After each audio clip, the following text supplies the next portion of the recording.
ఉదయం టీవీకి స్వాగతం. ఆర్మీలలో ఉద్యోగాలు ఇప్పిస్తామంటూ డబ్బులు తీసుకుని దారుణంగా హింసిస్తున్న ఇండియన్ ఆర్మీ కాలింగ్ సంస్థ ఫౌండర్ వివరాల్లోకి వెళ్తే శ్రీకాకుళం జిల్లాలో ఆర్మీ, నేవీ, ఎయిర్ ఫోర్స్లలో ఉద్యోగాలు ఇప్పిస్తామని 5 లక్షల నుండి 10 లక్షల వరకు డబ్బులు వసూలు చేసి మోసం చేస్తున్న ఇండియన్ ఆర్మీ కాలింగ్ సంస్థ ఫౌండర్ అండ్ ప్రెసిడెంట్ బసవరమణ ఆ డబ్బులను జలసాలకు ఉపయోగించి విద్యార్థులు ఉద్యోగం గురించి అడగగా వారి కుటుంబ సభ్యులను తిడుతూ దారుణంగా బెల్ట్తో కొడుతున్న బసవరమణ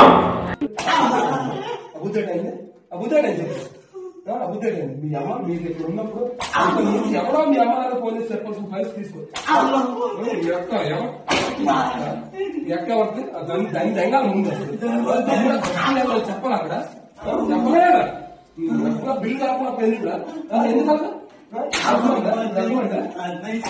వాడేస్తే నా సంగతి తెలీదు.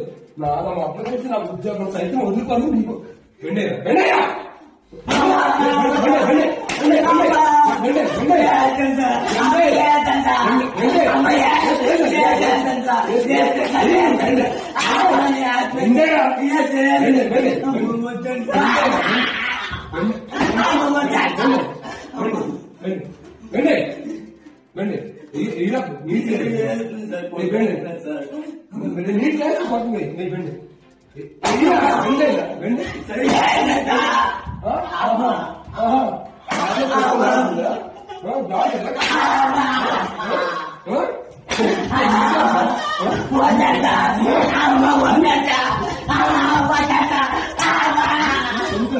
చెప్పండి.